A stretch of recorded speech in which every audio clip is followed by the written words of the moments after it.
For a feral child, the way he or she is going to behave will be different. Right? Why? Because he doesn't have primary socialization. Which is? No care from parents. He grew up alone or being taken care of by animals.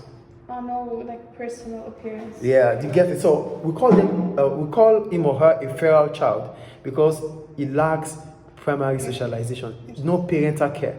In order for someone to be social, they need to have good appearance.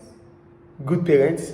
I never knew that. No, not really good parents. Yeah, all parents should be good. That's reality. But when you lack that parental touch, yeah, the appearance. yeah, it needs to be part of it because the parents teaches you. That's why we call it primary socialization. They teach you how to interact with the society. Yeah. You wouldn't know how to say good morning or how to go to the toilet, how to do these things without the parents. True. So that means you start growing up, knowing things from the parents.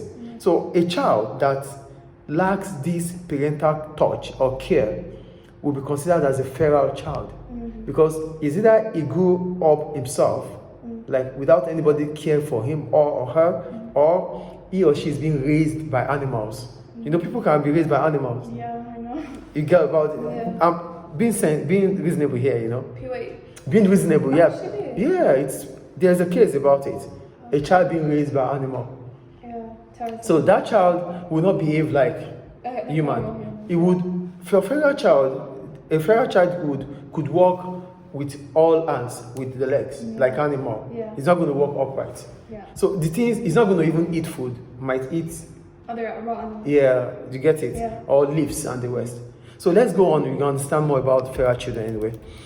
Feral children have missed out. Yes, they said it already. Feral children have missed out on primary socialization by humans. Examples attract a lot of media attention, but in most cases, the evidence is very unclear. For example, it is usually uncertain how long the child was away from people, and some have often noted that cases have been proved fake. Feral children can be raised by animals or survive on their own. So they lack primary socialization. That is the point. Evidence of human infant raised by animals is rare and not always reliable. One recent example is Saturday Mitihen, who was discovered in 1987, aged 5, living with a pack of monkeys in South Africa, and who years later still behave in ways associated with monkeys rather than humans. You see?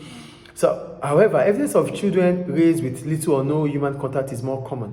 A well-documented example is Jenny, a 13-year-old Californian girl discovered in 1970. Pine, 1997, knows that Jenny was being isolated in a small room and had not been spoken to by her parents since infancy.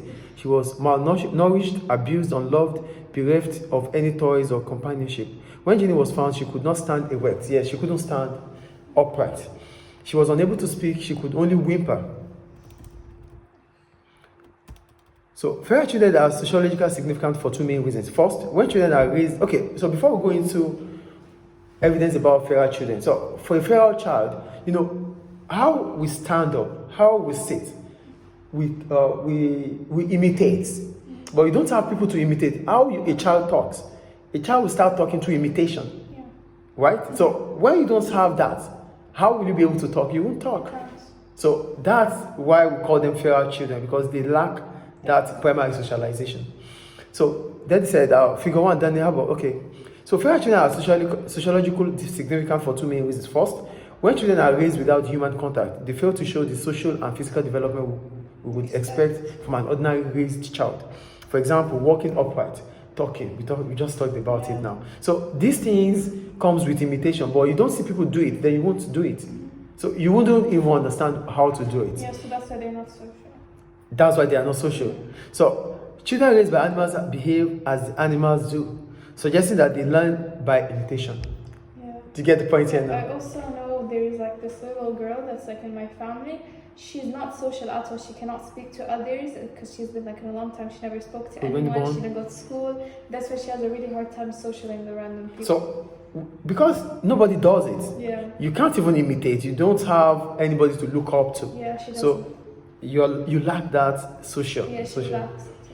So I think the point is clear. Yes. Second, if human behavior is instinctive, it is not clear why children such as Ginny should develop so differently from children raised with human contact.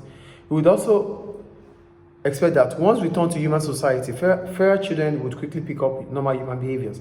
This, however, is not the case, suggesting that if children miss out on socialization by humans at an early stage in their life, this cannot be corrected later.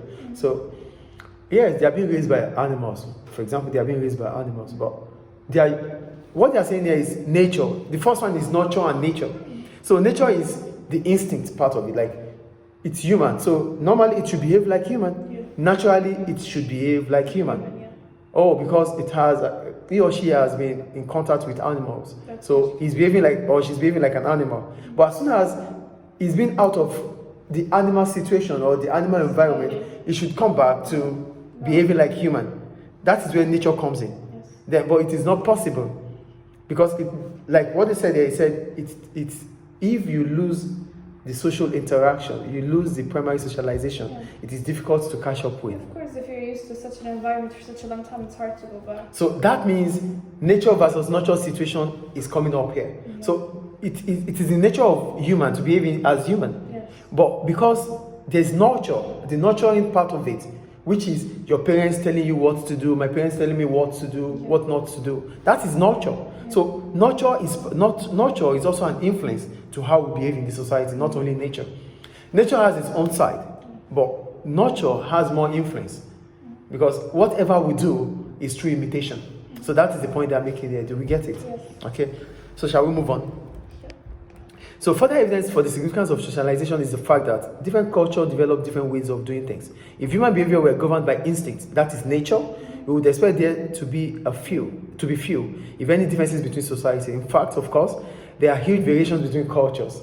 So it means in nature it is instinctive, but we have different people, we have different culture. Yeah. So why are we not behaving the same way? Why don't we have the same belief? Yes. So it means you grow up to be what you are based on the society you belong to. Lived in, or You lived in. Yeah. So it means nurture works more than nature. Yeah. That's the point against nature here. Yes. Do you understand? So, Yeah, for example, like when I lived abroad, I've been like in an environment where I know how to socialize, but then when I came back here in Libya, it's different because everyone socializes in a different so way. it means you need to acclimatize Yes. to the ways things are right now. Yes, So right. it is nurture, not nature. Yes.